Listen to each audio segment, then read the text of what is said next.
Kamusta? Ako si Luis C. Colbona at ngayon itatalakay natin ang kahulugan ng pananda at ang mga iba't ibang uri nito. Pananda. Ang pananda ay nagbabadya o nagsisilbing tanda sa gamit ng pambarilala ng isang salita sa loob ng isang pangungusap. Matatalakay pa natin ito ng mabuti para mas maunawaan ang kahulugan nito. May iba't ibang uri ng pananda. Ito ay ang panandang panlapi at panguulit, panandang panguri, pamandang pamilang, at panandang pantukoy. Mahalaga ang pananda sa mga pangungusap upang mas maintindihan natin ang mga ito at upang mas magkaroon ng emosyon ang ating mga sinasabi. Ang una sa apat na uri ng pananda sa pagpaparami ng pangalan ay ang panandang pantukoy. Ang panandang pantukoy ay isang katagang laging nangunguna sa pangalan o panghalip na ginagamit na simuno o kagaganapang pansimuno o pang-uri o alinman sa dalawa. May dalawang uri ng panandang pantukoy. Una ay ang pantukoy na pambalana, pangalawa ay ang pantukoy na pantangi. Sa pantukoy na pambalana, ang mga salitang ginagamit dito ay ang at ang mga. Halimbawa, ang mga gamit ko ay kulay puti. Ang gandahan ng kasuotan niya. Ang mga damit sa tindahan ay maganda. Pangalawa ay ang pantukoy na pantangi. Ang mga salitang ginagamit dito ay ang si at sina. Halimbawa, sina Dayan at Joy ay masisino. Si Dayan ay natutulog. Ang pangalawa ay ang panandang panlapi at pang-uulit. May tatlong uri nito. Una, inuulit ang unang pantig ng salita kung saan ang kayariang pantig ay patinig o katinig-patinig. Halimbawa, pag pinagsama ang mag at ang salitang ina ay mag-ina, at pag ito ay naging panandang panlapi at pag-uulit, ito ay mag-iina. Halimbawa, ang mag-iina ay umalis na rito. Pangalawang uri, ito ay inuulit ang pi ng pantig ng salita kung saan ang kayarian ng pantig ng patinig-katinig. Halimbawa, pag pinagsama ang mag at inso ay mag-inso, at pag ito ay naging pananda, ito ay mag-iinso. Pangatlo, ito ay inuulit ang unang katinig-patinig kung ang kayariang pantig ay katinig-patinig-katinig. Halimbawa, ang salitang mag at pinsan, pag pinagsama ay magpinsan, at pag ito ay naging pananda, ito ay magpipinsan. Halimbawa, sina Dayan at Joy ay magpipinsan. Ang pangatlong uri naman ng pananda ay ang panandang pang-uri. Ang panandang pang-uri ay isang pangalang likas na isahan ay napaparamihin sa pamamagitan ng paggamit ng pang-uri. Halimbawa, ang salitang masipag na magsasaka si Mang Kanor. Sa salitang ito ay mayroong masipag. At pag inulit natin ang salitang si sa masipag, ito ay magiging masisipag na magsasaka sina Mang Kanor at Mario. At may mga susunod pang halimbawa. Halimbawa, makukulit ang anak ni Dayan. Naulit ang salitang ku sa salitang makukulit. Pangalawa, masisinop ang mga batang si Kurt at Isaac.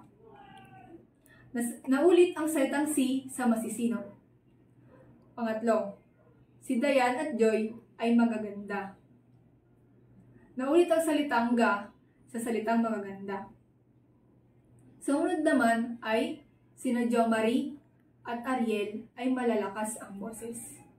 Naulit ang salitang la sa salitang malalakas. Ang sumunod naman na uri ng pananda ay ang panandang pamilang. Ang pamandang pamilang ang tawag sa mga salitang tumutukoy sa bilang ng tao, bagay, hayop, at marami pang iba. May tatlong uri nito. Ang pamilang na kardinal, pamilang na pamahagi, at pamilang na palansak. Ang pamilang na kardinal ay ang pamilang na nagsasaad ng dami. Halimbawa, sa daang aklatang donasyon ng pilantropo sa aklatang na galing sa universidad. Pangalawa, pamilang na pamahagi. Ginagamit kapag ang kabuuang pinagparte-parte o binabahagi-bahagi. Halimbawa, 1 katlo, 2 katlo, o 3 tatlo. Pangatlo naman ay ang pamilang na palansak. Nabubuo ang ganitang uri ng pamilang sa panguulit ng mga pamilang na patakaran at nagsasaad kahulugang gayong dami sa isang pangkat. Halimbawa, 1-1, 10-10, 2-2, o 3-3. May mga pananda na mabisang paglahad ng mga pahayag. Halimbawa, ang panandang si, sina, at sila ay ginagamit sa pangtukoy ng mga tao o mga tao sa pangungusap. Ang pangalang makikita pagtapos ng panandang ito ay nagsisimula sa malaking letra.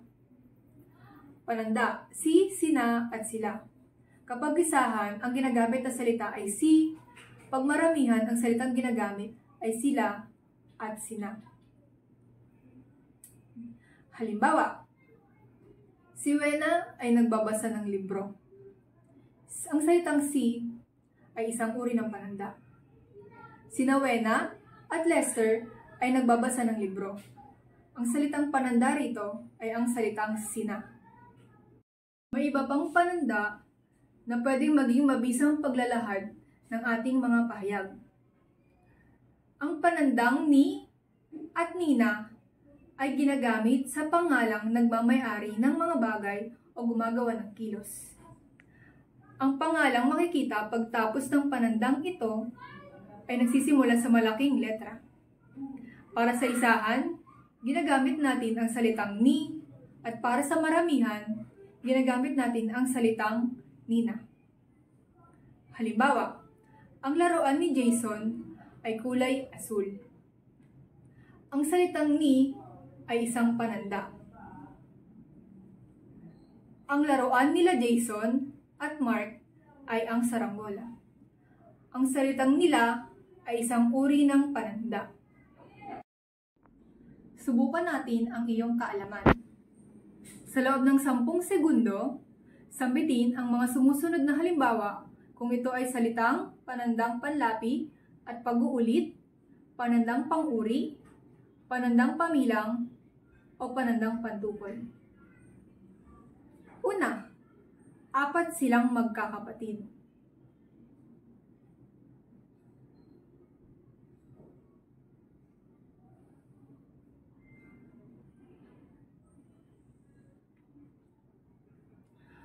Nakuha mo ba ang tamang sagot?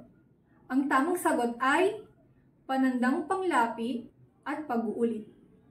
Pangalawa, 2 katlo lamang ang iyong isain.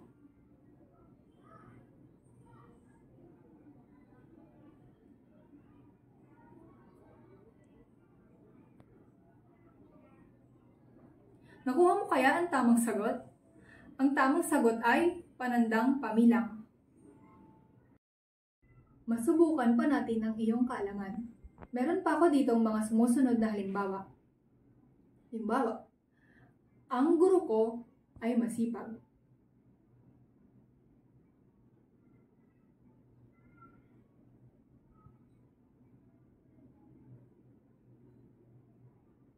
Nakuha mo kaya ang tamang sagot?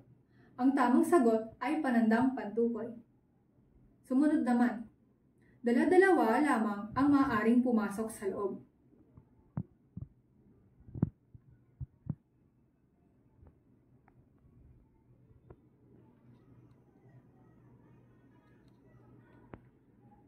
Ang tamang sagot ay panandang pamilang.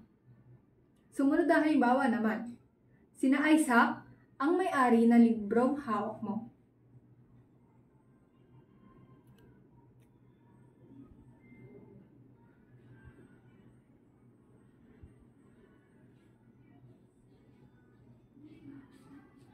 Ang tamang sagot ay panandang pagtukoy. Isa pa, ang mga anak ni Dayan ay makukulit.